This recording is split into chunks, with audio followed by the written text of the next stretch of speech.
Շատ է խոսվել այս հարցի հետ կապված ինչ է սերը, դա զգացում է իրականում զգացում, սակայն այդ զգացում ունեցող մարդը նաև զորավոր է, որովհետև սեր ունեցող մարդը կարողանում է իր սիրելիի իր համար թանկ էակի համար հաղթահարել դժվարություններ, համբերել, կնայենք որոշ հարցեր։ Դրան հականիշ զգացում է ատելությունը, ատելություն ունեցող մարդը կարող է անտեղի դիմացինի նկատմամբ չար տրամադրվել, իսկ սեր ունեցող մարդը նույնիսկ եթե դիմացինը սխալվի, կարող է երկայնամտությամբ, համբերությամբ վարվել։ Սիրել, իրական սիրել մենք սովորում ենք Աստծուց։ Աստված է սիրով վարվում մարդու հետ և նրա բոլոր պահանջներն էլ սիրուց բխած են։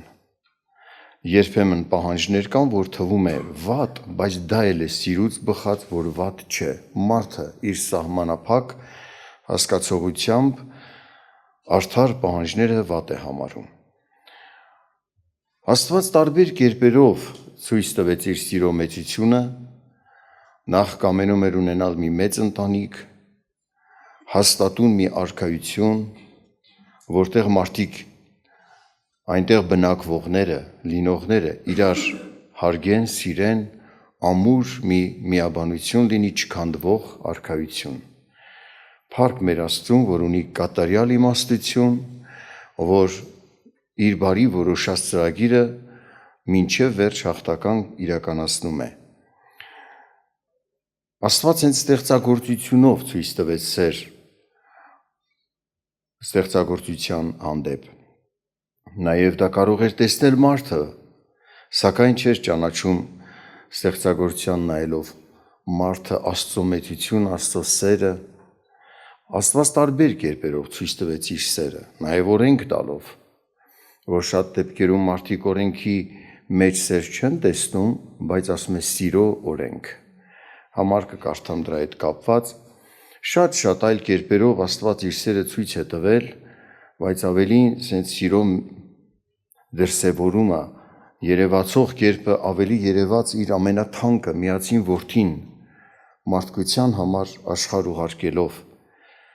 նաև իմանալով, որ պիտի տառապի Աստծո որդին, տանջանք կրի, մեղքի վարձքը իր վրա վերցնի, ինչպես Տեր Հիսուսն ասում էր, ես եկել եմ այդ օրվա համար։ Հովհաննեսի ավետարանի գրված այս խոսքը ոսկե մի համար, որ ասում է 3:16-ը, Աստված այնպես սիրեց աշխարհը, որ իր միածին որդին տվեց, որ ամեն նրան հավատացողը չկորչի, այլ հավիտենական կյանք ունենա։ Փառք նրան այդ մեծ սիրո համար։ Դուք պատկերացնում եք, որ մարդիկ, որոնք շատերը քեզ չեն հարգում, այլ հակառակ մինչև գործեր են անում, հակառակ գործեր, անարգություն, անպատվում Աստծուն, սակայն Աստված մարդ արարածի համար իր միածին որդին ուղարկի աշխարհ տանջվելու։ Ամեն մի ծնող ասում է, ասենք, հայր Աստված ուղարկեց իր որդուն։ Ինչ տանջանք կրեց հայր իր մեջ, այս քայլը անելով, իրականում հեշտ չի սա։ Սա ցույց է տալիս Աստծո սիրո մեծությունը։ Մենք Հայր Աստծուն չենք տեսել, բայց նրա սերը տեսանք։ Նրա ամեն քայլերի մեջ մինչև անգամ հասավ նրան, որ իր միածին որդին տվեց, նրան փառքավերժ և համբերում էր, աշխարհը չկործանեց, համբերում էր հայրը իր որդու տանջանքները իր աչքի առաջ տեսնելով։ Ինչպես է մարդը տանջում, ծաղրում, նախատում որդուն։ Դա անտանելի մի ապրում է, որ մարդ իր որդու տանջանք այդպես իր աչքերի առաջ տեսնի։ Պատկերացնում եք դա, բայց ինչպես հաղթահարեց, սիրեց մարդուն և համբերեց։ Աստված այնպես սիրեց աշխարհը, որ իր միածին որդին տվեց։ Տեսնում ենք նաև այդ սերը Քրիստոսի մեջ։ Եվ կարող էր արգելել իրեն իր վրա ձեռք բարձրացնեին։ Երբ որ Պետրոսը սուրը քաշեց, քահանապետի ծառայի ականջը կտրեց, ասեց սուրը տեղը դիր, ես այսօրվա համար եմ եկել։ այս չարչարանքների համար եւ գնաց այդ չարչարանքների մեջ մտավ հանուն մեզ։ Միջև անգամ այդ տանջանքների եւ ցավերի մեջ խոսում էր բաներ, որը մարդուն սիրելուց դրդված է բխում այդ խոսքը։ Հայր, ներիր սրանց, որ չեն հասկանում ինչ են անում։ Սրանք դասեր են նաեւ մեզ համար, որ մենք նրանից սովորենք։ Եվ գիտեք, երբ որ ամեն պայմանները բարելավված են, ոչ մի նեղացնող չկա, վշտացնող չկա, ցավ պատճառող չկա, մեկը կարող է քեզ հենց շատ հարազատ մարդ մի թարս բան ասի, օրերով խռովես, բայց այդպիսի մարդ էլ չկա, չի էլ երևա, որ դու սեր ունես, թե չէ։ Ավելի վառ երևում է, որ դու ինչպես ես վարվում մարդկանց հետ, որոնք նույնիսկ թեկուզ անզգուշաբար, թեկուզ գիտակցությամբ սխալ են վարվում քեզ հետ։ Դու կարողանում ես սիրով վարվել մարդու հանդեպ։ Եվ Հռոմեացիս նամակում Սուրբ Հոգուց առաջնորդված Պողոս առաքյալը, որ գրում է նամակը Հռոմեացիս 13-րդ գլխի 8-րդ համարից կկարդամ մինչև 10-ը, այսպես ասում. ոչ մեկի ոչինչ պարտական չմնաք բացի իրար սիրելուց, որովհետև ընկերին սիրողը օրենքը կատարել է։ Քանի որ այն մի շնացիր, մի սպանիր, մի գողացիր, սուտ մի վկայիր, մի ցանկացիր եւ ուրիշ ինչ պատվիրաններ էլ որ կան, այս խոսքում են բովանդակվում, քո ընկերին սիրիր քո անձի պես։ Սերն իր ընկերին չար չի անի, ուրեմն օրենքի լրումը սերն է։ Աստծո ողորմությամբ պարգև ենք ստացել հավատալ Աստծուն, հավատալով հասկանալ արդարության ճանապարհը, պայքարում ենք հաստատուն ընտրություն կատարենք այս ճանապարհի մեջ, բայց երբեմն մարդը նայում է իր թշվառ տկար վիճակին, ասում է կարող է ես այս ճամփի մեջ չկարանամ մնալ։ Ուշադրություն դարձրեք, ինչ է խրատում Սուրբ Հոգուց առաջնորդված առաքյալը, ընկերին սիրող օրենքը կատարել է։ Շարժարիթ է սա։ Ուж ինչպես ասեցի, դա իհարկե զգացում է, բայց կարծես մի շարժարիթ, որ քեզ զորավոր անի, կարողանաս օրենքը կատարել։ Ասում է հետարքիր էր խոսում, չէ՞։ Այն օրենքը, որ ասում է մի շնացիր,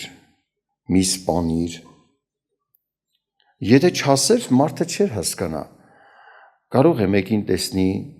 դուր գա, բայց շնության տեղ չտա իր սրտում, որովհետև կատարյալ սերը արդարություն է, արդարության մեջ է տանում մարդու։ Պատկերացնում եք օրենքը ինչ է ցույց տալ, սիրուց բխած օրենք, եւ մարդը հարգել կարողանա, բայց չար մտքի տեղ չտա։ Սերը օրենքը կատարում է։ Սերը ընկերին չար բան չի անի։ Օրենքի լրացնողը սերն է։ Օրենքը լայն թեմա է, լայն հասկացողություն։ Մենք սովորում եւ սովորում ենք եւ շատ բաներ ունենք դեռ սովորելու, նույնիսկ հենց օրենքի հարցում, իրավունք արդարություն ճանաչելու, իրավագիտություն ճանաչելու, բայց արի ու տես Աստված ինչ օրհնություն է պարգևել մեզ, շատ բաներ դեռ չենք հասցրել օրենքից տեղեկանալ, բայց եթե դու սեր ունես, սիրում ես մեկին, սերը քեզ գիտություն է տալիս ինչպես վարվես, օրենքի լրացնողն է, այն դեռ որ չես հասցրել սովորել, սերը քեզ ճիշտ քայլ կատարելու է առաջնորդում։ Պատկերացնում եք, օրենքի լրացնողը սերն է։ Շատ բաներ մենք չենք կարդացած եղել մարդկանց հետ վարվելուց, երբ որ հարգել ենք Աստծուն, սիրել ենք Աստծուն, թեկուզ Աստծո պատճառով մարդկանց հետ ճիշտ ենք վարվել, եւ հետո կրթություն ենք ստացել ու տեսել ենք այդ քայլերի մեջ Աստծո առաջնորդություններ։ Եվ ինչպես ես հասկացա, Աստծուն սիրելու պատճառով։ Ես այդ պահին Աստծուն սիրելու պատճառով ճիշտ վարվեցի։ Թե չէ իմ կարողությունից չէր, իմ էությունից, գաղափարից չէր, իմ գենից չէր այդ քայլը։ Սերը օրենքի լրումն է։ Աստված մեզ լցնի այդ սիրով, որ մենք մարդկանց հետ ճիշտ վարվենք։ Ուշադրություն դարձրեք։ Հռոմեացիս նամակում տեքստը չենք փոխում, նույն նամակի մեջ, որ Սուրբ Հոգին առաջնորդում է Պողոս Առաքյալին, գրում է ոչ մեկին պարտական ոչինչ չմնաք բացի իրար սիրելուց, Հռոմեացիս նամակի 16-րդ գլխի 17 համարից կարդում եմ.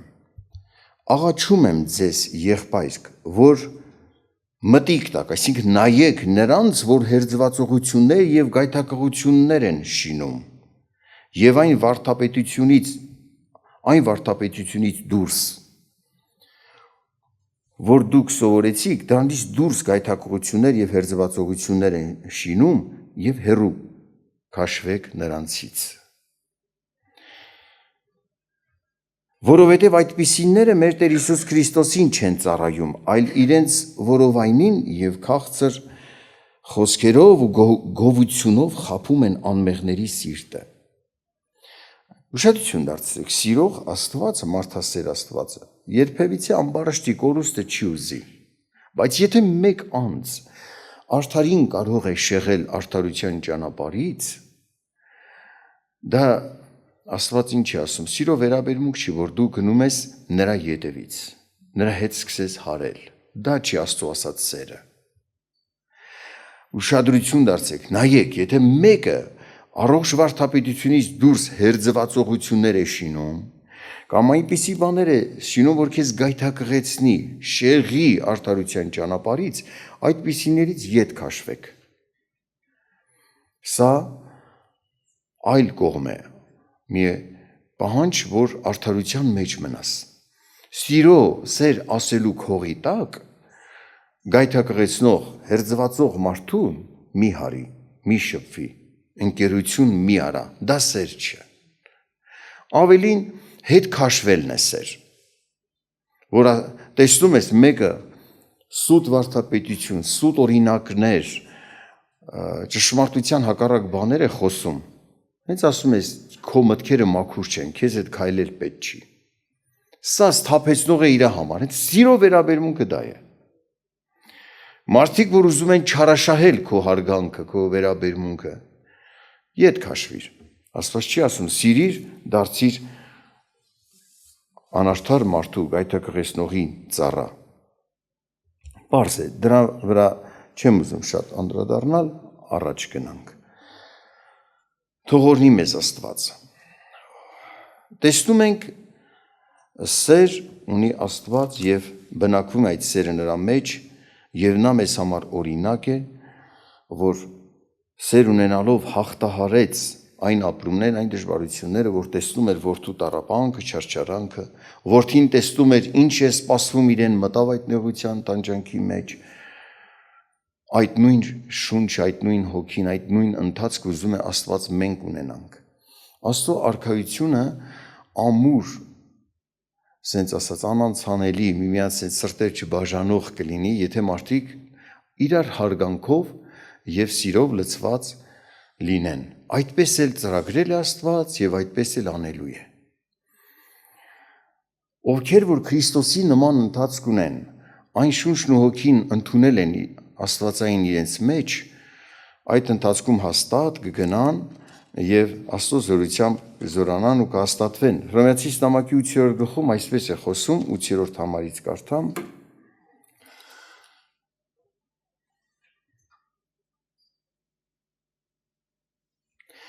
Եվ նրանք, որ մարմնով են, չեն կարող Աստծուն հաճող լինել, բայց դուք մարմնով չեք, այլ հոգով, եթե Աստծո հոգին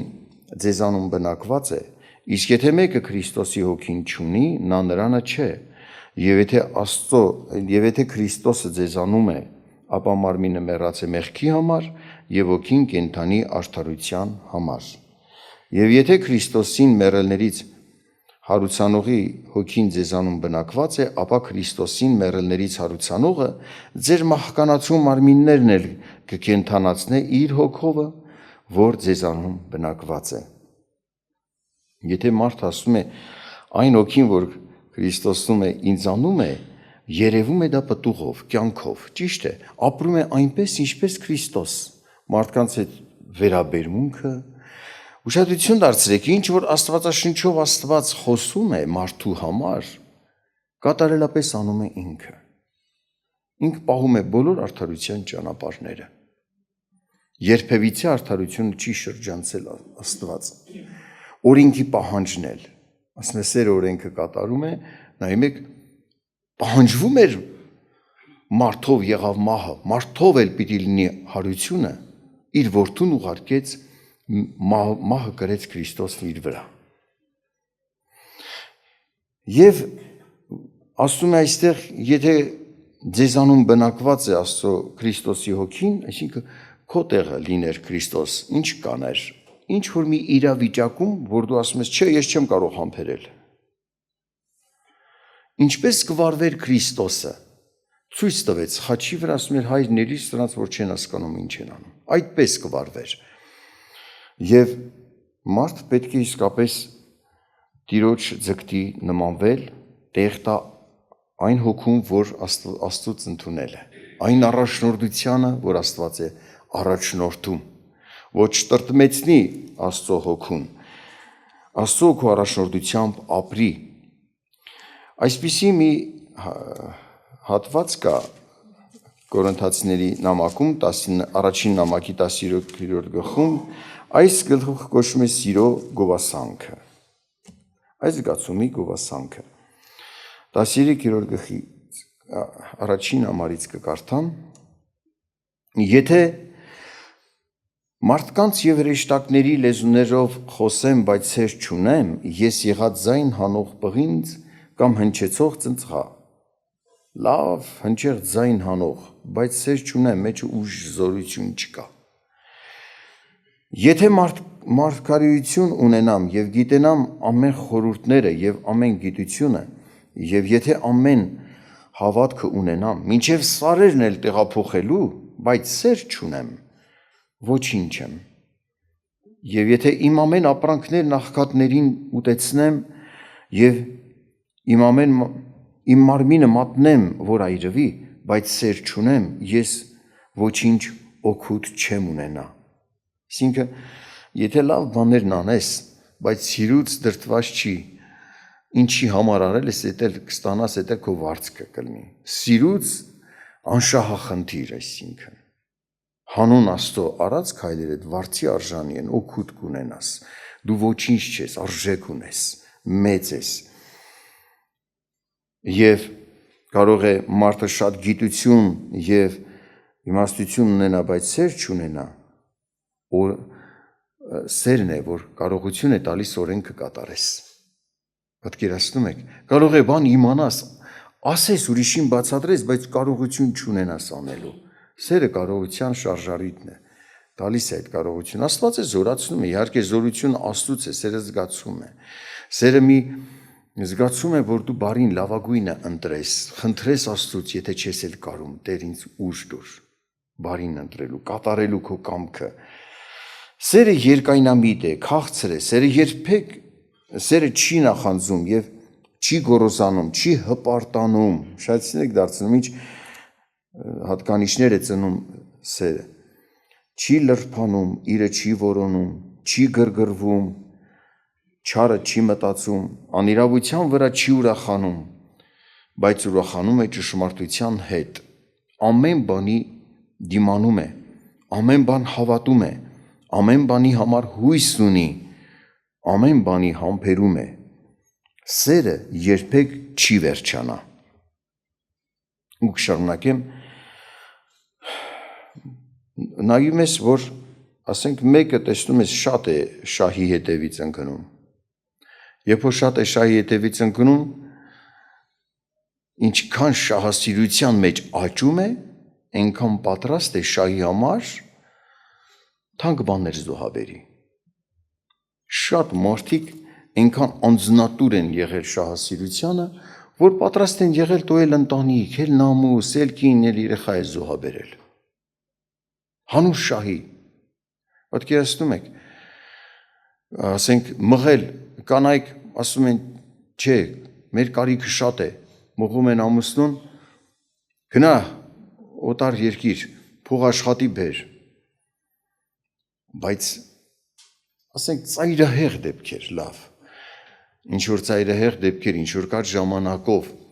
բայց տեսնում ես չէ, ամուսինը ինչ որ ժամանակ հետո եկավ, մնաց կար ժամանակ, չէ, նորից գնա, ինչ որ ժամանակ հետո նորից եկավ, չէ, նորից գնա, սա խոսում է այն մասին, որ ամուսնու կարիք չունի, այլ ունեցած նա աշխատածի կարիքն ունի, սա սեր չէ, և ամուսինն էլ տկար, այն Աստծուց այն զորությունը չունի դիմադրի ամեն ջանասողին, գնում է մի քաղցր վերաբերմունք ունեցողի հանդիպում, որսվում, թակարդն ընկնում ու էլ տուն չի գալի, ասում են գնաց, ինքն է կորավ, իր փողերն է կորավ, կամ հակառակը, ամուսինը իր կնոջ այնպիսի պայմանների մղի աշխատելու, մի քանի կոպեկ ինչը կարելի ավել աշխատի, բայց այնպիսի մի միջավայր, որ ոչինչ, որ կարող է վատ միջավայր է, լավը չի, իբր թե ասում է, քեզ ճիշտ պահի, էդի սեր չի։ Եվ ուշադրություն դարձրեք, ասում է, Քրիստոսի հոգին չունի, չի կարող մտնել արքայություն։ Քրիստոս լիներ քո փոխարեն, այդպես կաներ։ Ոչ, Քրիստոս մեր փոխարեն խաչը ելավ, և եթե մենք նեղություններ ենք տեսնում մեր կյանքում, այնպես չի, որ Աստված է բերում, շրջապատի չարություններն են բերում, բայց Աստված մեզ օգնում է նեղություններից դուրս գանք, Տերը ձեզ օրհնի, ժողովուրդ ջան, սերը իր շահը չի որոնում, սեր ունեցող մարդը կարողանում է դիմացինի կարողությունը հաշվի առնել։ Մարդիկ նայում ես հարազատություն, բարեկամություն են կապում իրար հետ, մեկը լավ կրթություն է առել, կարողանում է քաղաքավարի երկրավոր տեսանկյունով, քաղաքավարի պահվածք ունենալ, իր այն նոր ազգականը, բարեկամը, այնքան էլ այդ կրթության մեջ վարժված չէ, շատ բաներում այդ քաղաքավարի պահվածքը չի կարողանում անել, բայց շատ անկեղծ մարդ է։ Այդ մի պահվածքի համար մարդիկ սկսում են իրար թերագնահատել, փնովել, բայց սեր ունեցող մարդը կտեսնի լավ բաները։ Դիմացինի իր հարազատի լավ կողմերը կտեսնի, բարեկամություն կզորանա, այդ ինչու Աստծո արքայությունը չի քանդվելու։ Սեր արդարություն է բնակվում այնտեղ։ Տերը ձեզ օրհնի, մեր մեջ պիտի բնակվի դա։ Եթե Քրիստոս ձեզանում է, նրա այս վերաբերմունքների ակունքը ձեզանում է, դուք կապրեք այնպես, ինչպես Քրիստոս, թող օրհնի մեզ Աստված, զորացնի մեզ Տերը։ 8-րդ համարից կկրկնեմ 8 համարը և կշարունակեմ կավարտեմ հատվածը։ Սերը երբեք չի վերջանա։ Եթե մարգարեություններ կան, կխափանվեն, եթե լեզուներ կլռեն, եթե գիտություն կխափանվի, որովհետև փոքրի շատ է գիտենք և փոքրի շատ է մարգարեանում ենք, բայց երբ որ կատարյալը գա, այս փոքրի շատեն կխափանվի, երբ որ երեխայի պես էի խոսում, երեխայի պես էի մտածում, երեխայի պես էի համարում, բայց երբ որ մարդ եղա, այսինքն չափահաս եղա, այն երեխայության բաները թողեցի, որովհետև հիմա ներկաս հայելու մեջ եմ տեսնում օրինակով, բայց այն ժամանակ դեմ առ դեմ, հիմա փոքրի շատ եմ տեղյակ, բայց այն ժամանակ այնպես կգիտենամ, ինչպես գիտեցված եմ, ապա ուրեմն մնում է հավատք, հույս, սեր, այս երեքը և սրանցից մեծը սերն է, այսինքն հավերժ է սերը մնալու, Աստծո արքայության մեջ երբեք չի վերջանալու սերը։ Մենք այսօր հավատքով ենք մեզ լուսավորվում, մեզ տեսնում հայելու մեջ, Աստծո խոսք հավատքով ընդունելով, բայց այն ժամանակ նրան պետք է տեսնենք ինչպես որ նա կա, էլ հավատալ պետք չի, բայց սերը պետք է ու կմնա հավերժ, թող օրհնի մեզ Աստված։ Ուզում եք երկինք մտնել, աշխատեք այս ուղղությամբ ձեր վրա, մարդ սիրել սովորել, մարդկանց հետ ճիշտ վարվել սովորել, Նորից եմ կրկնում, ասում է հերձվածողից, գայթակղեցնողից ետ քաշվիր, ետ քաշվելն էլ հենց սիրո վերաբերմունք է, Աստծուց մեծ սիրող չլնենք, որ Սուրբ Հոգուց առաջնորդված պատվիրում է, Պողոսը գրում է ետ քաշվիր։ Բայց այն ինչ որ Աստծո Հոգին մեզ առաջնորդում է, վարվենք այնպես եւ մեր մեջ ունենանք սեր, որ կարողանանք ենթարկվել Աստծո առաջնորդությանը։ Շատ դեպքերում չենք կարողանում ենթարկվել։ Գիտենք որն է Աստծո կամքը, բայց մեր մեջ չունենք այդ որոշելու կարողությունը, նախասիրություններն օտար են։ Սեր ունեցող մարդը հաղթական է։ Տերը ձեզ օրհնի, կարող է հեշտությամբ ենթարկվել Աստծուն, հեշտությամբ համաձայնվել Աստծո հետ, սիրում է Աստծուն, մարդ սիրող է դարձել։ Թող օրհնի մեզ Աստված։ Աղոթք անենք այսքանը։